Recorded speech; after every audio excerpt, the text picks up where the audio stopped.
What is going on, guys? Welcome back to the channel and welcome to episode 4 of my 2021 Halloween special. And today we're going to be talking about The Babadook, directed by Jennifer Kent and released in 2014, starring Essie Davis. Also, I'm just going to say, you might have noticed that in some of these videos I am wearing the same shirt or same clothing as I am from a previous video. It's not because I don't do my laundry. I don't really feel like I have to say this, but I'm going to just in case.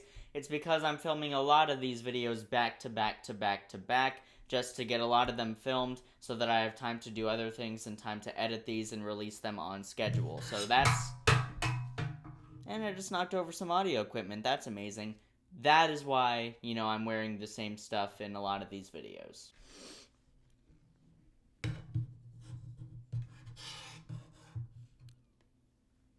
If you fall again, I'll kill you. So The Babadook tells the story of a grieving mother who lives with her 6-year-old son. One night, when they discover a book called Mr. Babadook, the two both slowly begin to lose their sanity as they start seeing the so-called Babadook in the real world. This film was Jennifer Kent's directorial debut. She would later go on to direct The Nightingale, which will probably take me a very long time to talk about on this channel, because that film...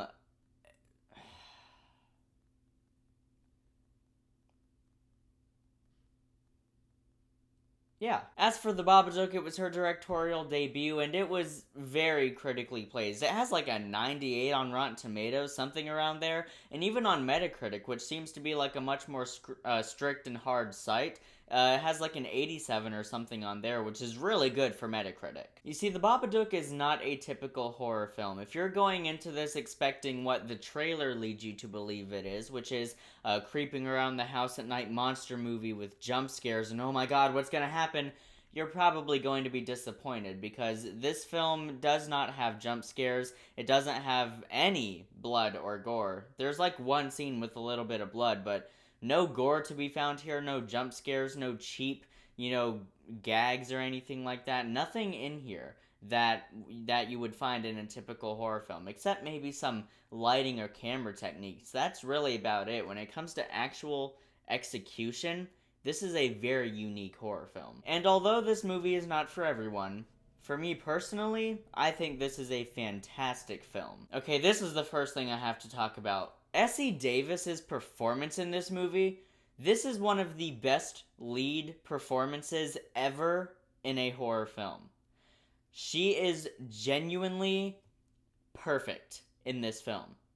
There is nothing wrong with her performance. Every single level of emotion that the script is requiring her to show, she's showing it. I promise you I am not overselling it. Essie Davis's performance in this film is absolutely staggering. I really cared about her character throughout this entire movie, and a lot of that does have to go to that performance. She is at such a breaking point through so many scenes in this movie. I could not help but sympathize with her. The film is also very subtle in its scares. I said earlier, this is not a typical horror film, and trust me, it's not.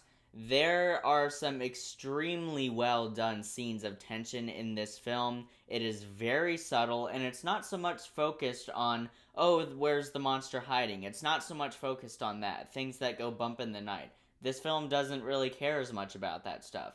It cares more about subtle, slow, creeping, goosebump-inducing, building scares, which I love. It has a very immersive tone from scene 1. You are instantly just sucked into this film and the characters and the story. And while The Babadook as a monster works very well and you will see people cosplaying it at horror conventions, this film is much more focused on the horrors of grief and the psychological horror that someone goes through when they lose a very, very close loved one. How that can affect you mentally and potentially...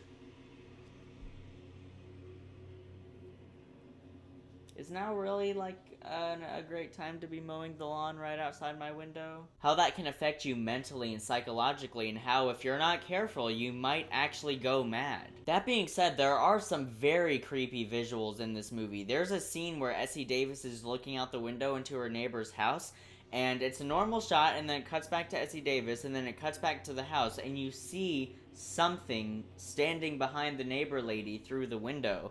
and there's no music cue, there's no jump scare, you just see it. And then you see Essie Davis's reaction, which is very subtle. It's not some over-the-top melodramatic scream of terror. You just experience this moment with her.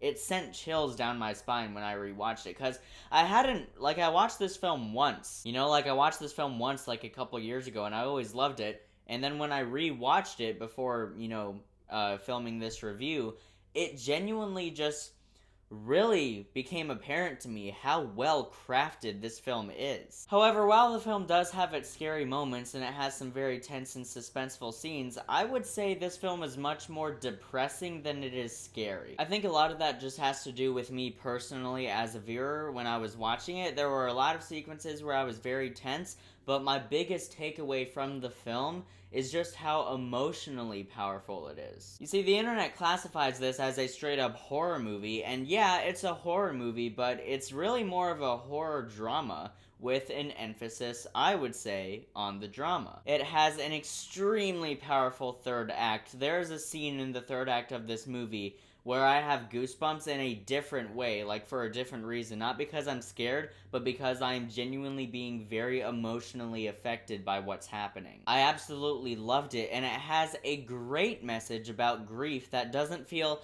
fantastical, it doesn't feel overly optimistic. It actually feels very realistic to me, and I'm like, yeah, that probably is how it is in real life, and that is how it is in real life for a lot of people. It's a very allegorical film. There's a lot of very metaphorical imagery in it, so for your average moviegoer, they might be kind of turned off by that and might not really know what exactly is happening in certain scenes. But for me, I just savored every minute of that. I loved it. It can be a difficult film to watch. Like, if it hits extremely close to home for you, it will be a very hard film to watch, but you will probably end up loving the movie because of how relatable it is to you, and especially because of that third act that I was just discussing. But just fair warning, if, the movie's themes and circumstances just hit very close to home for you, it might be a difficult watch. Because as I said, this movie's more focused on the psychological horrors of grief and depression. All in all, this is a fantastic horror film and one of the best directorial debuts of the past decade. And I'm going to give The Babadook an A. So guys, The Babadook, have you seen it? What did you think about it? Let me know down in the comments. And also, what are some of your favorite horror films to watch this time of year? Let me know down below as well. If I'm not talking about some of them this year, I might talk about them next year, or maybe I'll never talk about them at all because I just personally don't enjoy them. This is the internet. Welcome. Oh man, now I'm thinking of Bo Burnham. Welcome to the internet. Put your cares aside. Man, I love Inside, man. Inside is so good. Bo Burnham is, a god. Thanks so much for watching, guys. Look forward to episode 4. Oh my god, this is episode 4. What? I'm going crazy. Look forward to episode 5 of my 2021 Halloween special, and check out the previous 3 episodes if you haven't already. Thanks so much for watching, guys. It really does mean a lot. I'll see you in the next video, and until then, keep writing, keep shooting, and keep editing.